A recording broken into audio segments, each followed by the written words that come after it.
Hi everyone, and welcome to another piano video here at Miriam Pianos. My name is Stu Harrison, and today we're talking about custom settings, and specifically we're looking at the CA79 from Kawai. We got a lot of feedback and response that people were interested in this type of content. And of course, I'm always fooling around with custom settings on everything I own, whether it's a piano, a camera, computer, you name it. And I kind of just take for granted that other people tinker away and find great settings for themselves. But it would seem like people were interested to know what I was doing on this specific instrument, and perhaps it's a type of video we'll do for future instruments as well. So thank you so much for tuning in. We hope you enjoy the video. If it's the first time that you have been to the channel, we'd also really appreciate if you subscribed. We'd love to see you back as a viewer, as a commenter, and enjoyer of this material. We certainly enjoy making it. So without further ado, let's get started with these custom settings on the Kawai CA79.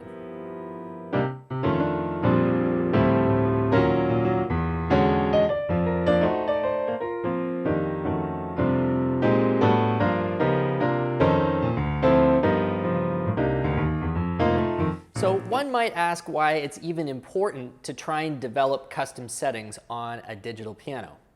After all, you would think that the factory setting that manufacturers set out should be good enough to go right out of the box. After spending years and years with digital pianos, I can tell you that that is absolutely not the case. And I realized that the interest in this is actually a lot higher amongst user communities than I previously assumed. We had a video that came out about the CA79, and I kind of haphazardly mentioned that I had done some custom settings on here to maximize what I thought the CA79 was capable of, or getting my ear a really lovely tone. And all kinds of people jumped on the comment and said, "What are you doing? What are the settings?" And so I started thinking about this a bit further, and it makes sense. If you look at the CA79, it has very basically the same sound engine that the CA99 has, and in a lot of ways the same as the Novus 5 and the Novus 10 has, and very similar, but not quite the same as what you get in the CA59 as well. All of those instruments have different amplifiers. All of those instruments have different speakers, different crossovers. How on earth can a default setting within a similar tone engine produce a similarly pleasing acoustic effect to the ear? It's impossible. So I guess this is a video to say that for those out there who are really interested about getting awesome tone and enjoy playing around with this kind of stuff, that it is absolutely worth it, and I would say almost a necessity. You owe it to yourself to make sure that your instrument is giving you the best possible response. Now, I am going to share with you what I think is a great setting that I've come up with for the CA79. I use it, I save it anytime I'm in front of this instrument. It's what I really enjoy. But it doesn't necessarily mean that you're going to put these settings in your room based on the type of floor you have, based on the kind of wall it's up against, and say, "Oh, that's awesome." But what I hope this is going to do is provide you with the comfort, or with the license, to really start playing around with this yourself. And if by chance you really love the sound that this custom setting gives you, well, there you go. I've just given you a shortcut to an increased enjoyable experience on your Kawai CA79 piano. So let's get started. I'm going to go through all of the different settings with you that I have mucked with to come up with the ideal sound, and at the same time, probably we're going to wind up giving you a slightly deeper guided tour through all of these settings and really what they can all do for you. So the first thing I'm going to mention is it's important for you to know when you're actually in the rendering engine versus when you're not in the rendering engine. Because even though you would think this is fairly obvious, it's worth mentioning that if it doesn't say rendering next to the SKEX, you've actually flipped into sample mode without actually realizing it.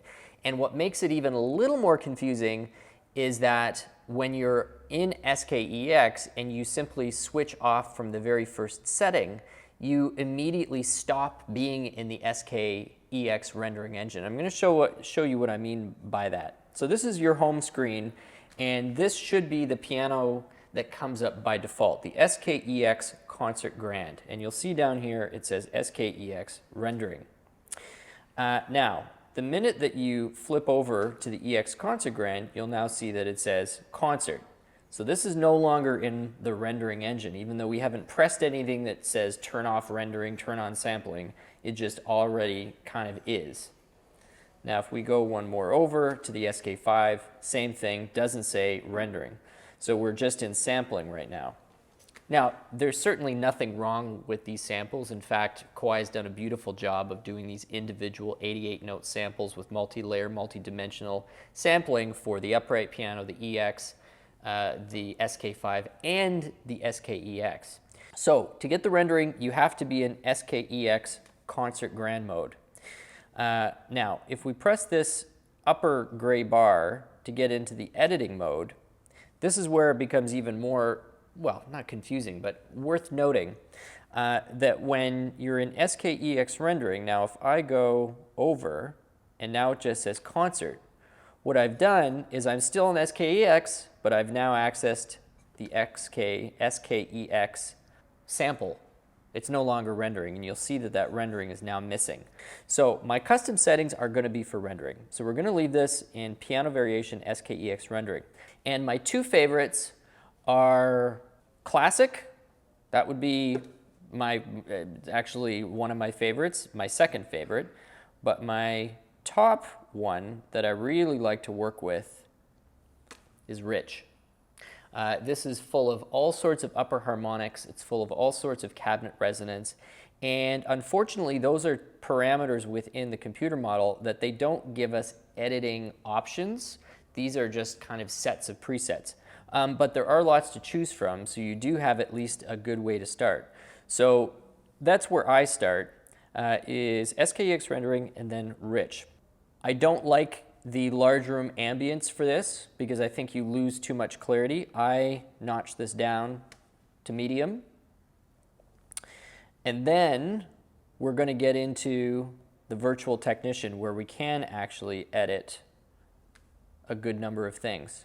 One of my biggest, I guess, complaints about the out-of-box setting on the CA79 is I found the trebles were a little bit too harsh when it was giving me the dynamic output that I wanted. So in other words, when I really had the volume set properly so I was getting the right bass response and I felt like I was getting the volume I wanted for the input from my fingers, the treble was just a little bit too harsh on the ear. And it's been this way when I've done it in this room, carpeted room, a number of places. So I don't know if other people have found that, but that's what I found. And that was what actually drove me to go hunting for a custom setting as well. So I get around this by actually switching the voicing to mellow. But what I find on the mellow is that it takes the dynamic output down too much. So I actually compensate for that by switching my touch curve to light. Now, another thing that I realized in doing some exploring here is that Heavy 1 and Heavy 2 have a fairly similar sound and behavior to Light 1 and Light 2, but not quite. I find that there's a major bump on the dynamic range in the first half of kind of the velocity, but then as soon as I get to the top, the heaviness, it really sort of peaks it and curtails it. So I like Light 1 paired with a mellow 1 voicing. And what that gives me is it gives me the dynamic range I want, but it kind of loses that upper level shrillness that my ear was personally hearing a little bit of the time. The other thing is that the rich model, the computer model we're dealing with, I find actually gives just a touch too much resonance, too much body resonance, and I lose a bit of clarity. So I like to take this resonance depth down to about 5. I don't touch any of that other hammer noise, hammer delay. I find that the top board open is perfectly fine. Release time and decay time is also fine. Oops, I accidentally touched that. You can play around with stretch tuning, but I haven't found that has been really a big deal. And then the soft puddle adjust. So now when we combine all of that together, this is what you get.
So there's another option for you to try out, see how you like it, but most of all, like I said at the beginning of this video, maybe this is just a gateway into you trying to experiment with some of these settings yourself and finding something that you really, really love. For me, it was driven by the fact that I knew that I could get this instrument giving me all the warmth and all the richness that I knew that it was capable of, and just shaving off a tiny little bit of that upper treble that was bugging my ear.